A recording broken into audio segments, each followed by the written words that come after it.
నమస్తే, welcome to Aadya media. ఈరోజు మనతో పాటు స్టూడియోలో ఉంది సీనియర్ జర్నలిస్ట్ ఇమంది రామారావు గారు. నమస్కారం సార్. నమస్తే బాబు.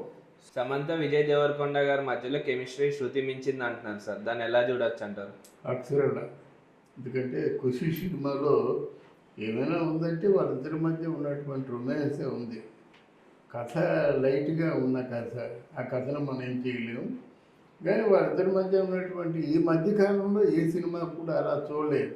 ఈవెన్ మనకి మలయాళం సినిమాలు కూడా ఆ రేంజ్లో ఉండవు. కానీ ఒకటి వీళ్ళు చాలా బాగా చేశారు. అంటే వీళ్ళ మధ్య ఉన్నది ఏంటంటే న్యాచురల్గా ఒక భార్యాభర్తలు ఏ విధంగా బిహేవ్ చేస్తారు. ఆ మాట బిహేవ్ అనే మాట కరెక్ట్. ఒక భార్యాభర్త ఇద్దరు కూడా ఎలా పడుకుంటారు అలాగే పడుకున్నారు. సినిమాటిక్గా పడుకోలేదు. కానీ అది మరి మన వాళ్ళు రిసీవ్ చేసుకుంటారా? ఇప్పుడు ఆవిడ తాలూకు భర్త ఒకప్పుడు చైతన్య, వాళ్ళిద్దరు చేస్తున్న పెర్ఫార్మెన్స్ ఎంతగా లేదు. యాక్చువల్గా మనం ఏమనుకుంటామంటే భార్యాభర్తలు ఇద్దరు ఆర్టిస్టులు అన్నప్పుడు వాళ్ళిద్దరు కొంచెం ఒక రేంజ్లో కష్టమంటే మామూలుగా ఓవర్గానే బిహేవ్ చేస్తారని అనుకుంటాం. కానీ చైతన్య సమంత బిహేవ్ చేసిన దానికంటే ఇక్కడ విజయ్ దేవరకొండ సమంత వాళ్ళిద్దరూ కలిసి రొమాన్స్ చేయడం, యూత్ ముఖ్యంగా లేడీస్ చాలామంది లైక్ చేస్తున్నారు. ఏంటో తెలియదు. కొంతమంది అయితే విజయ్ నువ్వు ముందు లైగర్ లాంటి సినిమాలు యాక్ట్ చేయొద్దు, అన్నీ ఇలాంటి సినిమాలు యాక్ట్ చేయు, ఇలాంటి సినిమాల్లో చూడడానికి మాకు చాలా హాయిగా ఉందంటున్నారు అన్నమాట. మరి దీన్ని పొగడ్త అనుకోవాలో లేకపోతే వాళ్ళందరికీ ప్రమాదం వస్తుంది. ఏంటంటే ఒక సినిమాలో చూస్తారండి, అప్పుడే మన నాగార్జున ఏమని అడిగాడు విజయ్ని, ఏ విజయ్ మీ సమంత ఎలాగుంది అన్నాడు. అంటే మీ సమంత అనే పరిస్థితి వచ్చింది కదా, మా కోడలు సమంత అన్నాడు. పోనీ విడిపోయారు కనుక ఓకే బాగా చేశారయ్యా ఇద్దరు అన్న పర్వాలేదు. కానీ మీ సమంత ఎలాగుందని ఒక నాగార్జున లాంటి కొంచెం డిప్లొమేటిక్ వ్యక్తి అంత బాహాటంగా అడిగాడంటే రేపొద్దున 4 సినిమాలు కలిసి చేశారు అనుకోండి, ఏమంటారు ఇక్కడ వాళ్ళు దాన్ని డెఫినెట్గా కలిసి. అంటే అక్కడ మరి సమంత ఎందుకో కొంచెం అంటే న్యాచురాలిటీ పేరుతో బయట విమర్శకులకు ఒక అవకాశం ఇచ్చిందని నాకు అనిపిస్తుంది. న్యాచురాలిటీ కరెక్టే. న్యాచురాలిటీ అంటే సినిమా కదా ఇది. సినిమాలో సినిమాలో సినిమాటిక్గా నటిస్తూ సహజంగా ఉండేలాగా ఉండాలి. అంతేగాని భార్యాభర్తలు క్యారెక్టర్ వేస్తున్నామని భార్యాభర్తల్లా ఉండకూడదు కదా.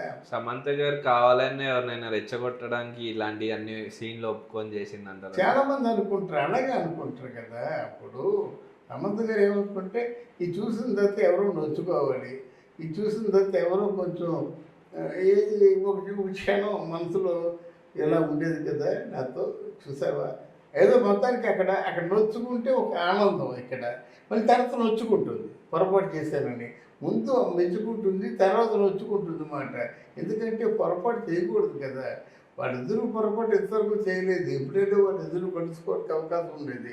కానీ విజయ్ దేవరకొండ ప్రమోషన్ కోసం మాత్రం ఉపయోగించుకున్నట్టుగా మనం అర్థం చేసుకోవాలి.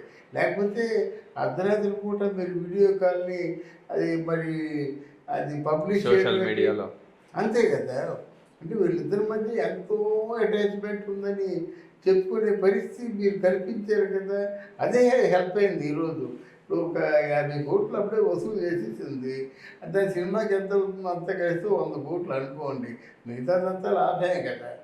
అందువలన ఈ సినిమా హిట్ అని తెచ్చుకుంది. విజయ్ దేవరకొండకి లైగర్కి దీనికి చాలా తేడా వచ్చింది. తర్వాత ఆయన చెప్పినట్టుగా మా కుటుంబంలో 2 హిట్స్ వచ్చాయి. అటు బేబీ సినిమా తమ్ముడు హిట్టు, ఇక్కడేమో ఖుషి సినిమా అన్నయ్య హిట్టు. మన యాదాద్రికి వెళ్ళారు, సకుటుంబ సమేతంగా యాదాద్రికి వెళ్ళి పాపం వాళ్ళు చాలా హ్యాపీగా ఉన్నారు. వాళ్ళ ఫ్యామిలీ వరకు హ్యాపీగా ఉన్నారు.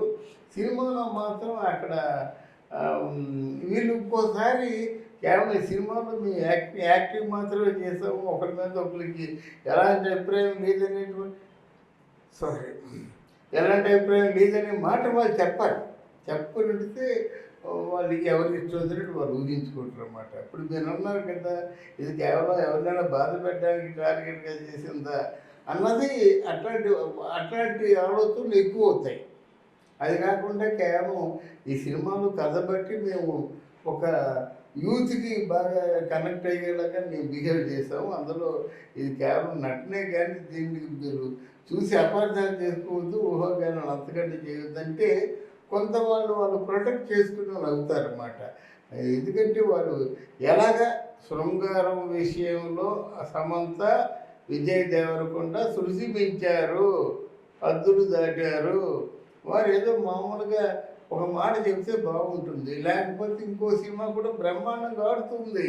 కానీ ఫర్దర్గా మీరేంటి మీ ఇద్దరు ఒకటవబోతున్నారా? ఇంత ముందే నీకు రష్మిక మందన్న ఉంది, రష్మిక మందన్నని మీరేదో పెళ్లి చేసుకుంటారన్నట్టుగా ఉంది. అయితే ఆవిడ చెప్పలేదు రండి ఎక్కడ విజయ్ దేవరకొండ కొండకి నాకు ప్రేమ లేదు, ఏమి లేదు, నాకు అట్లాంటి ఉద్దేశం లేదని ఆవిడ చెప్పింది. కానీ మీ తమ్ముడు చెప్పాడు ఆనంద్, నేను రష్మికనేమో వదినమ్మ అని పిలుస్తానని. బట్ ఏదేమైనప్పుడు కూడా ఇప్పుడు కొత్తగా సరికొత్త ట్రెండ్ ఏంటంటే విజయ్ దేవరకొండ సమంత అన్నది ఇప్పుడు ఒక ట్రెండ్, న్యూ ట్రెండ్ మాట. యూత్లో బాగా జనం నోళ్ళల్లో నానుతుంది ఇదే, విజయ్ దేవరకొండ సమంత అని చెప్పేసి. ఇది ఈ ట్రెండే ఈ సినిమాకి ప్రాణం పోతుంది. ఈ ట్రెండ్లో వచ్చేటువంటి 2-3 సినిమాలు అప్పుడు ఆ రోజుల్లో కృష్ణ, విజయ నిర్మల్ గారు అలాగే వాళ్ళిద్దరూ లవ్ చేసుకున్నప్పుడు చాలా అంటే వార్తలు వచ్చాయి. ఎన్ని సినిమాలు అండి బాబు, సంవత్సరానికి 18 సినిమాలు వచ్చాయి. తర్వాత పెళ్లి చేసుకున్నారనుకోండి. అలాగా వాళ్ళిద్దరు కెమిస్ట్రీని లైక్ చేస్తారు, ఎవరైనా లైక్ చేస్తారన్నమాట. అందువల్ల విజయ్ దేవరకొండ సమంత చేసిన ఖుషి హిట్ ఇవ్వడమే కాకుండా వాళ్ళ బాధ్యతను కూడా పెంచుతుంది అన్ని రకాలుగా. ఖుషి సినిమా వాళ్ళ ఎక్స్పెక్టేషన్స్కి రీచ్ అయిందంటారా sir? More than expectation. More than expectation. More than ఇంత బాగా బాగా ఇంకా రాబోయే రోజుల్లో కలెక్ట్ చేస్తున్నారు బాగా. ఇప్పుడు నెక్స్ట్ ఒక సండే అయిపోయింది కదా, మళ్ళీ నెక్స్ట్ సండే వరకు ఉంటుంది ఈ ట్రెండ్. నెక్స్ట్ సండే కూడా పెరుగుతుంది అన్నమాట. దీనికి ఎవరు వస్తారు? సరిగ్గా 19, 18, 20 సంవత్సరాల టీమ్స్ అందరూ ఎవరు మిస్ అవ్వరు, వాళ్ళే వస్తారన్నమాట. వాళ్ళు చూసి చాలు మహిళలు, యూత్ కుర్రాళ్ళు వస్తారన్నమాట. ముసలోళ్ళు వాళ్ళు రావాల్సిన అవసరం లేదు, కానీ యూత్ మాత్రం విపరీతంగా కనెక్ట్ అవుతారు.